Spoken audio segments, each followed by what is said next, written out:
Hello everyone, welcome to Seeds of Wisdom, and this is My Story Friday. So I'm doing something a little different this Friday, as this week we talked about shadow work, and I did that like fun Andor video too. But for the shadow work, we talked about the stuff that's in your unconscious, and it only speaks like symbols. So I talked about using symbols, and like, depending on your temperament, you might use different things.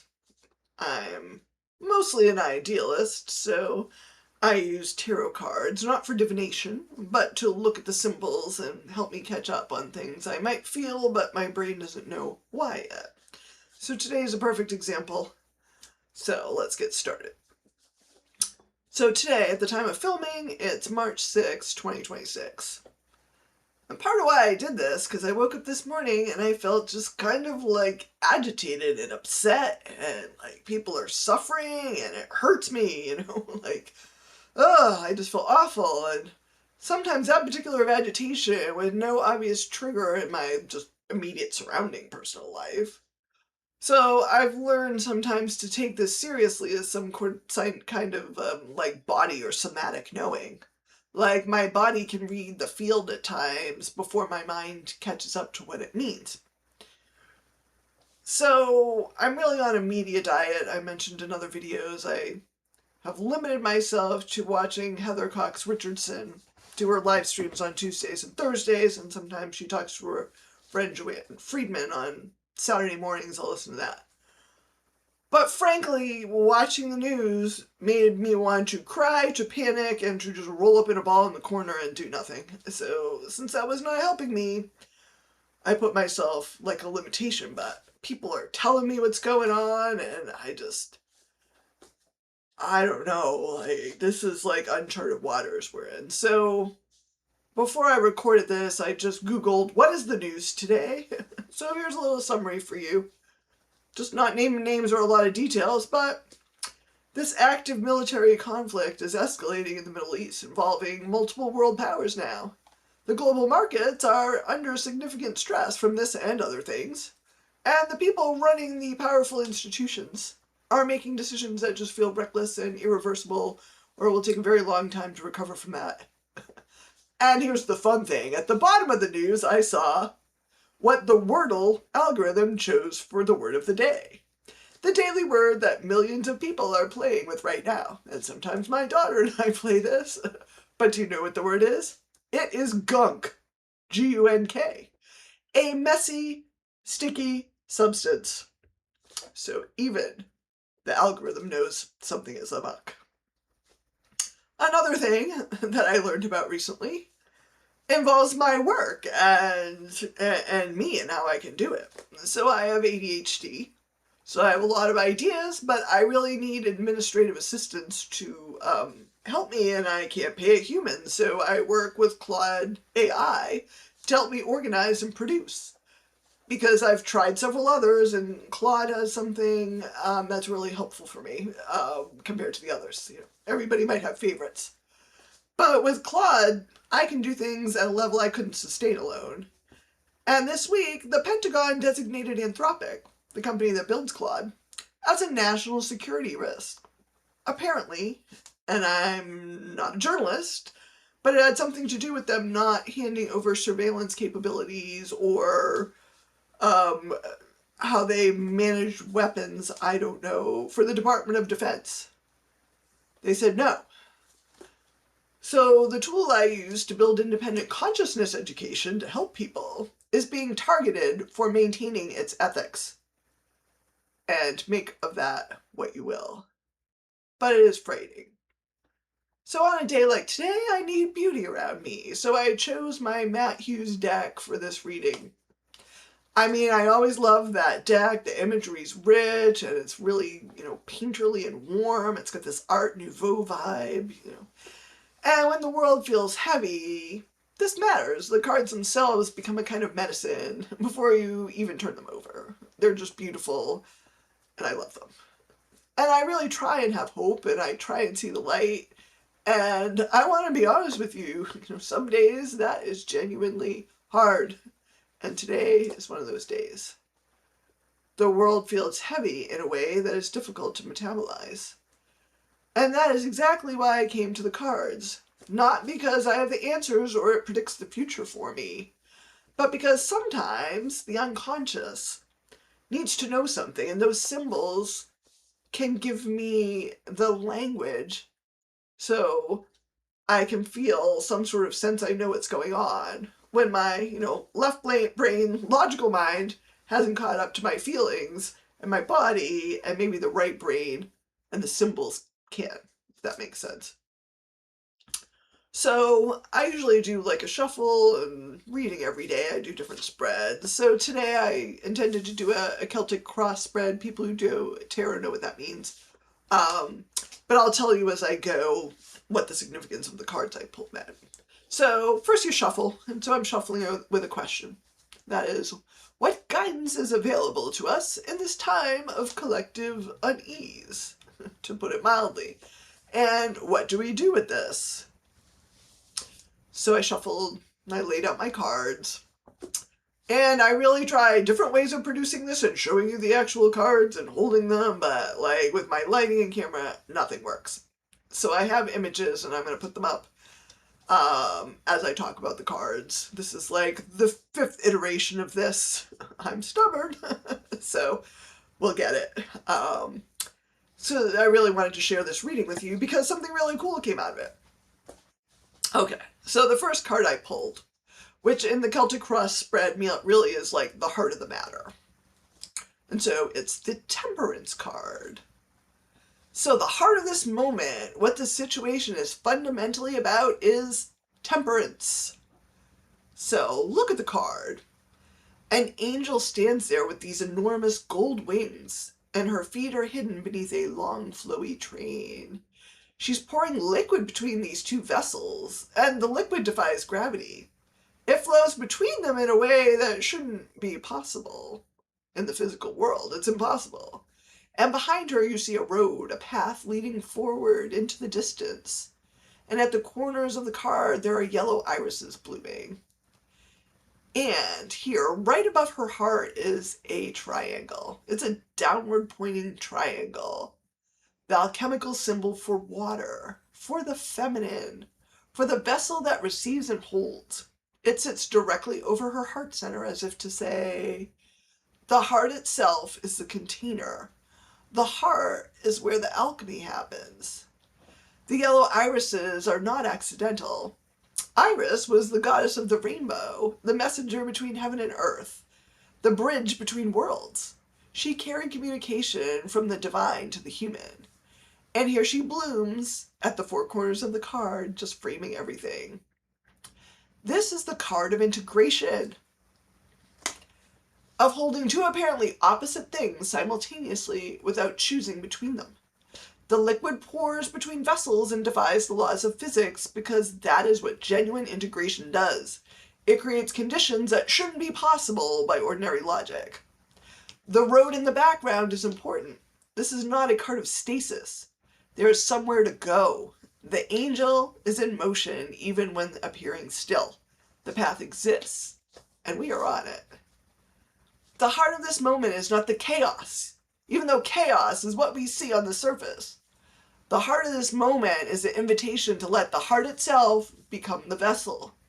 To keep pouring between what we feel and what we know, between despair and hope, between action and surrender, and to trust that the liquid will flow even when it seems impossible. And temperance is numbered 14 on the deck. 1 plus 4 equals 5. And that is the number of necessary pruning, of catabolism, of the force that cuts back when there has been growth unchecked, power unchecked. And here that energy is held in the hands of an angel, not a warrior. An angel with the triangle over her heart and irises at her feet. Then card 2.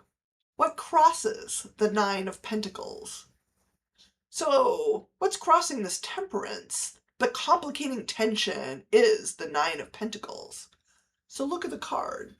There's a beautiful woman standing in a vineyard. She wears like a simple Greek goddess kind of dress. Unadorned, natural. elemental. Interestingly, I was in a Gilbert and Sullivan musical called Patience and wore a dress just like this about 12 years ago. Anyway, little rabbit hole. Around her, purple grapes hang heavy and ripe. 9 golden discs rest below her. In the background, rolling hills, clouds, and the suggestion of a small village or castle, a community that exists beyond the edge of the garden. In this version of the card, there is no falcon, like in the Rider-Waite, no hooded bird, just the woman, the vines, the fruit, and that distant village on the horizon. That absence matters. The hooded falcon in traditional versions represents perception that has been deliberately covered, sight held in check.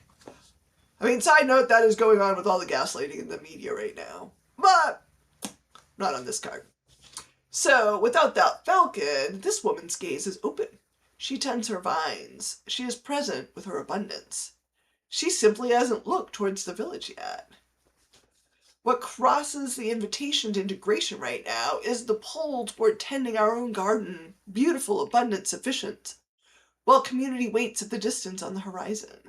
This is not a failure, because the garden must be tended. This is like the local action in your family or community, and the grapes must be grown before they can be shared. But the 9 of Pentacles crossing Temperance is a gentle question. When does self-sufficiency become the whole story? The village is there. The rolling hills connect the garden to something larger. The card knows it, even if the woman hasn't turned to look yet. Now we have card 3, the root and foundation, which is the Knight of Pentacles, a very different energy. So beneath everything, this is the unconscious foundation on which the moment is built. The question I asked is the Knight of Pentacles. This knight is in profile, looking to the right, towards the future. His horse is over his shoulder, present but not yet moving. He is dressed in full armor with colors of gold and yellow and light blue and lavender, earth and sky combined. At his collar, there's an equal-armed cross. Not the cross of suffering, but the cross of perfect balance. 4 equal arms, 4 equal directions, held in equilibrium. His shield carries oak leaves and acorns in slate blue with the pentagram at the center, or the pentacle. The oak is the tree of endurance, of deep roots, of strength that grows slowly over centuries.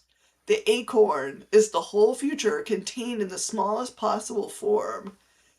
Everything the oak will become is already inside the acorn.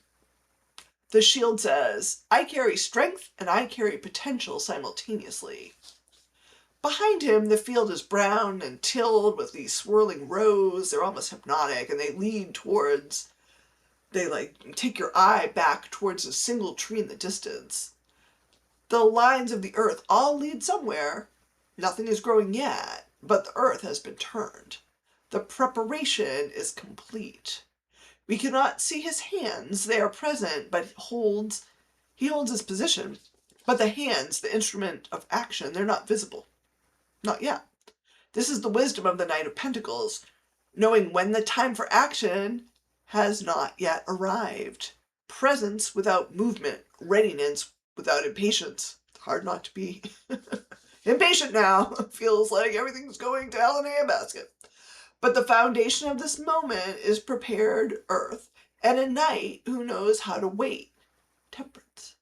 The acorn is in the shield, the tree is in the distance, and the rows are ready. Card 4 is the recent past. It's the Devil card, which has traditionally scared people, but I want to talk about the imagery and the symbolism of it. So hold on to your horses. It's not what you think.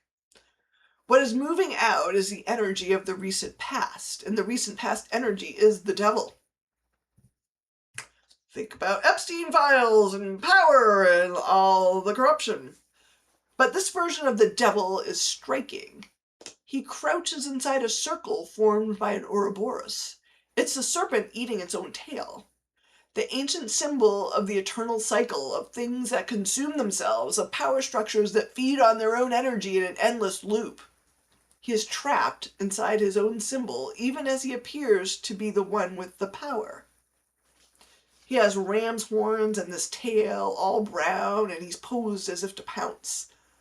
Looking up at you is something between challenge and unease. Behind him there's this gold mirror, the mirror of reflection, the mirror that shows you what you truly are. And that is feet. This is the most important difference from the other versions of the card, who have people in chains. But these people, the man is like crunched up in a ball, and the woman is lying down, prostrate. I had to like put a sticky over her because she's nude, and YouTube would dox me. But the man has an arm covering his face, and the woman's lying across the front of the card, her hair's flowing, curled on the ground. They are not bound by anything external. They have surrendered. They gave up. They obeyed in advance. Not because they were forced, because at some point the weight of the devil's presence felt like too much to stand against, and they lay down. This intimidation and fear-mongering. It makes you want to obey in advance. And I've talked about coercive control in Darvo, and the presentation of more power and confusing you is what keeps you small and from acting, and keeps you feeling oppressed. So this is the most honest version of how power actually works. It's not chains, but exhaustion. Just boom, we're hitting just so much news, so much is happening every single day, we're exhausted. There's not locks, but there's that slow accumulation of fear and defeat until standing seems impossible. This is what we have come to collectively, and we're living on the inside. Systems that wear people down until they stop trying to stand up anymore. The belief that resistance is futile. Nerd reference to the Borg in Star Trek. But really, they said, we're so powerful, don't bother to resist us. And that's what's happening now with the government. So people, just the acceptance of prostration is the only option to this. It's just not true. But the devil is in the recent past position, which means he is moving out. And the Ouroboros, the serpent consuming itself, is the symbol of a system that cannot sustain itself. It eats its own tail. It ends itself. What is happening in the world right now is the Ouroboros completing its circuit. The system that has been feeding on itself, and the rest of us, is reaching its own limit. The gold mirror behind him reflects the truth. There's the apocalypse, which is essentially, in Greek it means the unveiling of the truth. It means the lifting of the veil. It is the moment we stop looking away from that mirror. Armageddon is a totally different thing. Apocalypse is the unveiling of the truth. Think on that. Card 5. What is possible? The Page of Pentacles. So above us, what is possible? What is approaching at the highest potential? That is the Page of Pentacles. In this deck, the page is a woman. She sits on a rock in an open landscape, fields with small beginnings of growth around her, a grove of trees to the right, a mountain to the left, blue sky with clouds above. She wears orange and yellow. Her boots are brown. Her blonde hair is loosely pinned. Her left hand rests against her chin, thoughtful, and her right hand holds a pentacle, up, and she's gazing at it. You can clearly see the pentagram inscribed on it, the 5-pointed star, which is spirit and the 4 elements of air and fire and water and earth. The symbol of the human body, the symbol of earth meeting spirit. She's gazing at it, not with urgency, with genuine wondering and attention. The pentagram on the disc is not hidden, it is legible, right there in her hand, if you're willing to look. And the pentagram has the golden ratio in it. Every single segment is equal to the other. Pretty cool. And pages are the energy of beginning, of studentship, of approaching something new with a beginner's mind.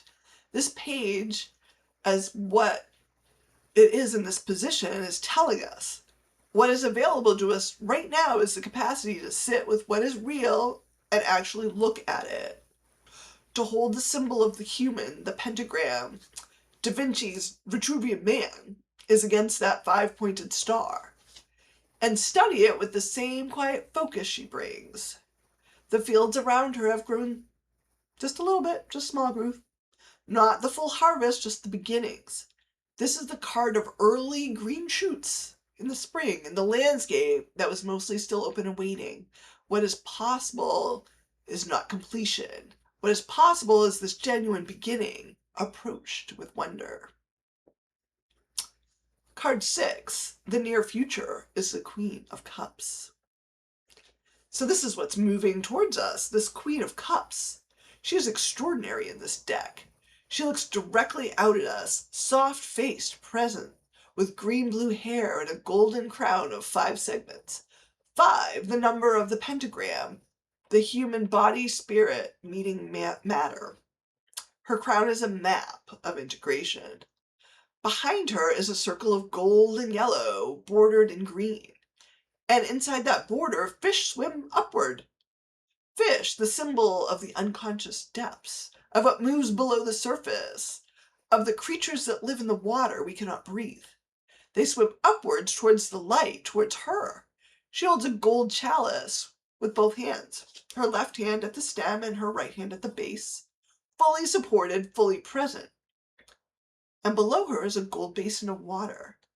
And she is seated on a shell, the shell of Venus, of birth from the sea, of the feminine principle arising from the depth. On either side of the shell, seahorses and starfish, the mythic creatures of emotional depth, the stars of the seafloor. What is coming towards us is that quality of emotional presence so deep it has its own ecosystem. The Queen of Cups is not someone who dips a toe into feeling. She has created a whole world of feeling. The fish swim up to meet her. The seahorses attend her. The shell holds her. And she looks directly at us. Not away, not inward, at us. She is ready to receive what we bring and to offer what she holds.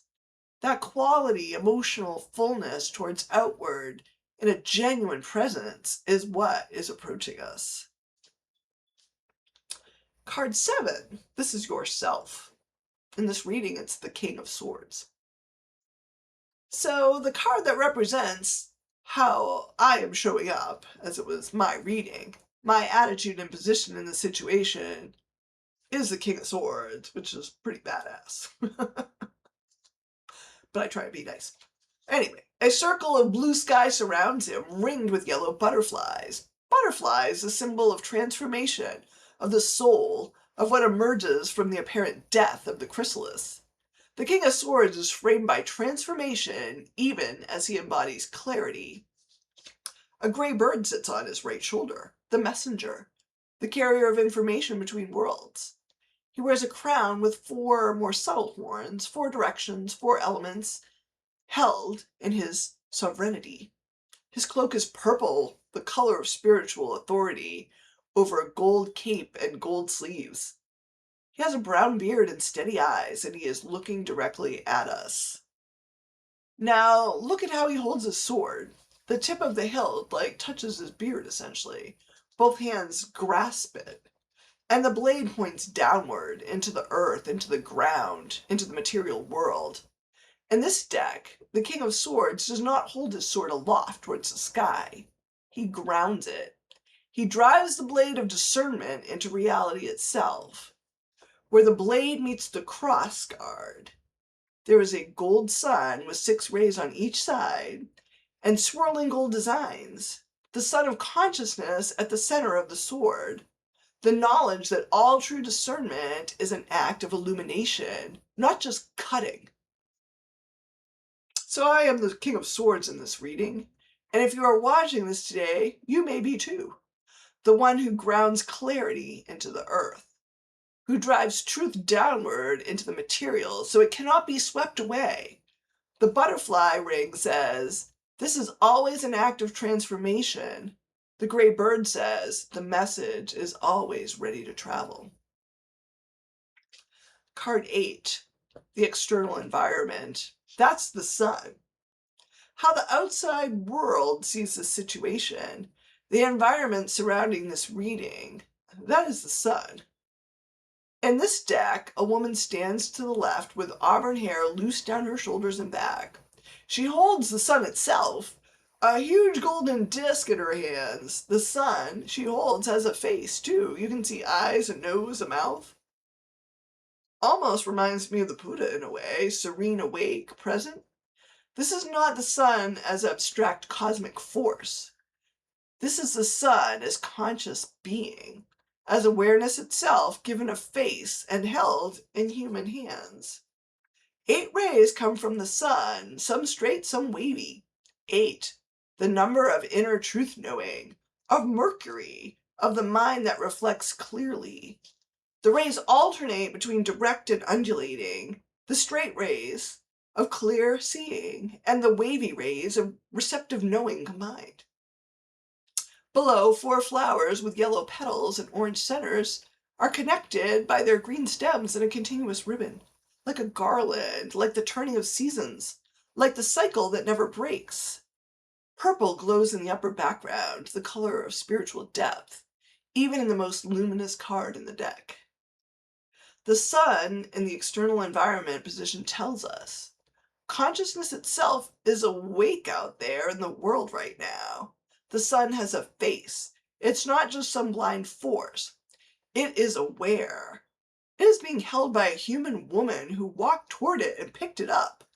The external conditions include this: consciousness available, alive, and held by those willing to carry it.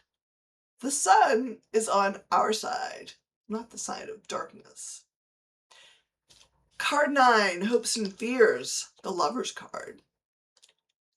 So this is what we hope for and what we fear. So often the same thing in the tarot. That is the Lovers. This version in this deck is tender and earthly. 2 young people under a golden arch. She is to the left with blonde hair, wearing a strapless lavender gown, holding a pink-purple rose in her left hand, looking up to the gent, the boy, as if about to kiss him.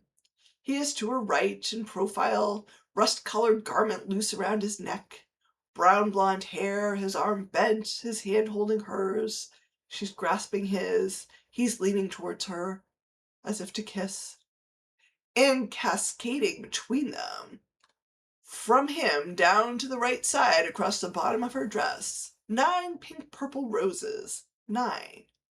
The number of completion of the full return of the cycle right before the end at 10. 9 roses binding 2 people together, flowing between them like a living chain of beauty.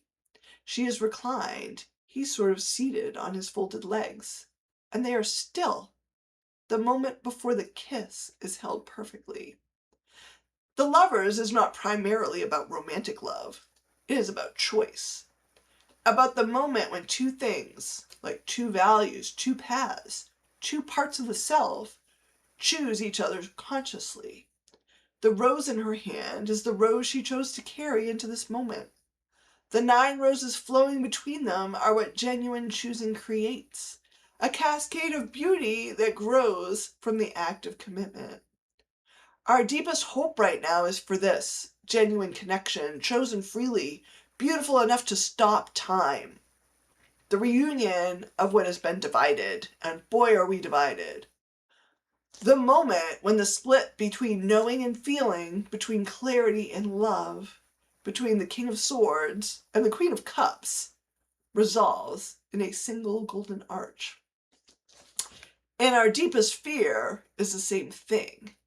That the kiss requires us to be fully present, that the 9 roses mean 9 times we chose and we changed by choosing, that love at this depth is not safe in the way distance is safe. The card asks, can we want the real thing, even knowing what it might cost? Card 10, the outcome, 6 of Wands.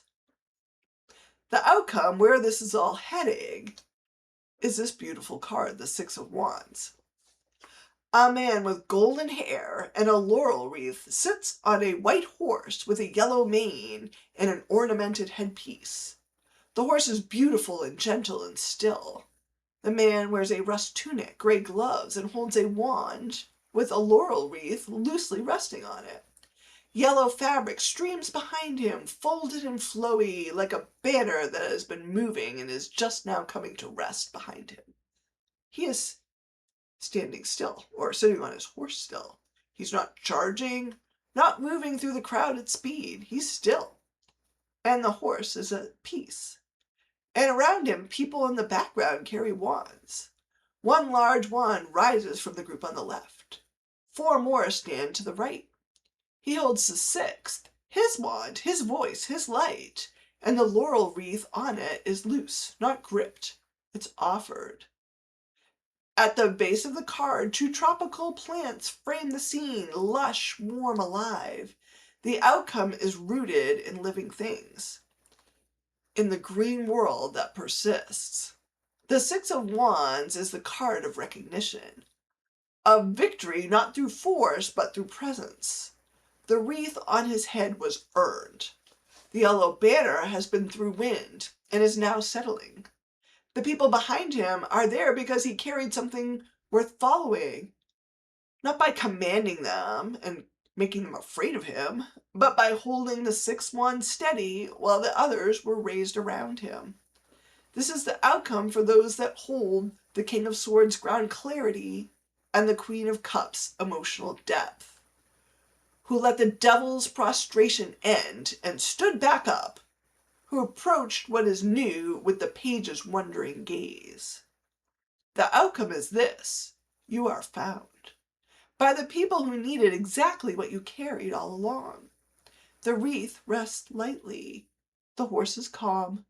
The crowd has gathered because truth, carried well, eventually finds its people.